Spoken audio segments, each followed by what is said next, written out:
लोकसभा चुनाव हो गए। नरेंद्र मोदी तीसरी बार प्रधानमंत्री बन गए। सरकार का गठन हो गया, मंत्रालयों का बंटवारा भी हो गया और अब सबकी निगाह है इस बात पर कि लोकसभा का स्पीकर कौन होगा। 24 जून से संसद का विशेष सत्र यानी पार्लियामेंट का स्पेशल सेशन शुरू हो सकता है और इसके साथ ही स्पीकर के चुनाव की भी चर्चा तेज हो गई है। 26 जून को स्पीकर के पद का चुनाव होने की संभावना है। इस बार बीजेपी बहुमत का आंकड़ा पार नहीं कर सकी, इसलिए सहयोगी दलों के साथ मिलकर एनडीए की सरकार बनाई। गठबंधन में बीजेपी के बाद चंद्रबाबू नायडू की तेलुगु देशम पार्टी यानी टीडीपी और नीतीश कुमार की जनता दल यूनाइटेड यानी जेडीयू सबसे बड़ी पार्टी बनकर उभरी। इसलिए स्पीकर पद के लिए कंफ्यूजन बहुत ज्यादा बढ़ता जा रहा था। मंत्रालयों के बंटवारे के पहले से ही टीडीपी स्पीकर पद के लिए दावेदारी ठोक चुकी है, वहीं जेडीयू भी पद की मांग कर रहा है। इस बीच चर्चा तो यह भी है कि बीजेपी स्पीकर पद अपने पास रखेगी और इस रेस में सबसे आगे आंध्र प्रदेश बीजेपी की अध्यक्ष दुगुबती पुरंदेश्वरी का नाम है। अब दुगुबती पुरंदेश्वरी यानी डी पुरंदेश्वरी हैं कौन, चलिए आपको बताते हैं। पुरंदेश्वरी इस बार राजमुंदरी लोकसभा सीट से चुनाव जीती हैं। सूत्रों के मुताबिक पार्टी को यह लगता है कि अगर पुरंदेश्वरी को स्पीकर बनाया जाता है तो टीडीपी और चंद्रबाबू नायडू इसे लेकर कोई आपत्ति नहीं करेंगे। लोकसभा चुनाव में राज्य में टीडीपी और जनसेना के साथ बीजेपी के गठबंधन में दुगुबती पुरंदेश्वरी ने अहम भूमिका निभाई और जनता ने भी गठबंधन पर पूरा भरोसा जताया। तो चलिए अब जान लीजिए कि डी पुरंदेश्वरी यानी दुगुबती पुरंदेश्वरी हैं कौन। दुगुबती पुरंदेश्वरी पूर्व मुख्यमंत्री एनटी रामाराव की बेटी हैं और चंद्रबाबू नायडू की पत्नी नारा भुवनेश्वरी की बहन। ऐसे में वो नायडू की रिश्ते में साली लगती हैं। आंध्र प्रदेश बीजेपी चीफ के अलावा वो 3 बार की सांसद हैं। 2004 और 2009 में उन्होंने बापतला और विशाखापट्टनम से कांग्रेस के टिकट पर चुनाव लड़ा।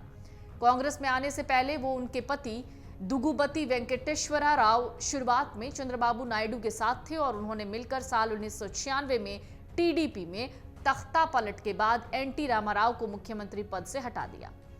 इस घटना के बाद चंद्रबाबू नायडू ने पूरी टीडीपी को अपने कंट्रोल में करके पुरंदेश्वरी और वेंकटेश्वरा यानी पुरंदेश्वरी के पति वेंकटेश्वरा को साइडलाइन कर दिया।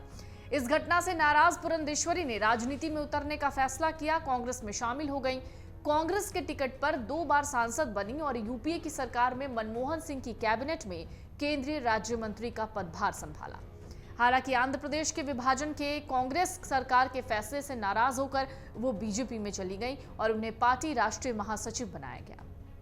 बाद में वो पार्टी की महिला विंग की राष्ट्रीय अध्यक्ष बन गई। दुगुबती पुरंदेश्वरी के स्पीकर बनने का विरोध कर सकते हैं चंद्रबाबू नायडू। अगर ये सवाल पूछा जाए तो इसका जवाब दरअसल ये होगा कि दुगुबती पुरंदेश्वरी को अगर बीजेपी स्पीकर बनाती है तो इसकी संभावना बहुत कम है कि चंद्रबाबू नायडू इसका विरोध करें।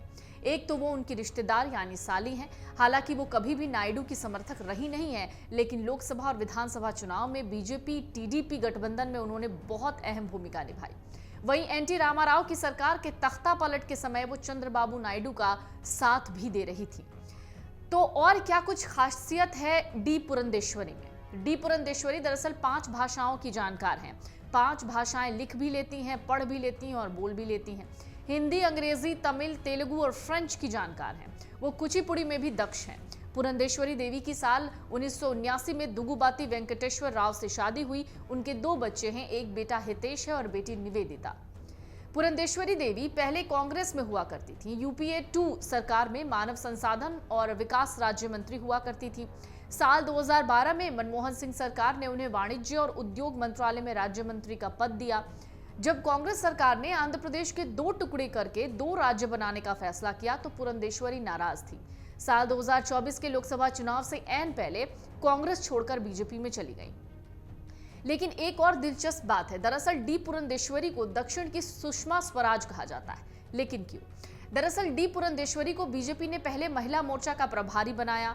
इसके बाद उन्हें लगातार प्रमोशन मिलता रहा। साल 2020 में उड़ीसा की प्रभारी बनी, फिर पार्टी ने उन्हें आंध्र प्रदेश का अध्यक्ष बनाया। पुरंदेश्वरी देवी बहुत सौम्य स्वभाव की हैं और इसीलिए वो जानी जाती हैं। शायद इसीलिए उन्हें दक्षिण का सुषमा स्वराज कहा जाता है। अगर आप ये वीडियो YouTube पर देख रहे हैं तो हमारे चैनल को सब्सक्राइब करें और बेल आइकन को दबाना ना भूलें। अगर आप Facebook पर ये वीडियो देख रहे हैं तो हमारे पेज को लाइक करें।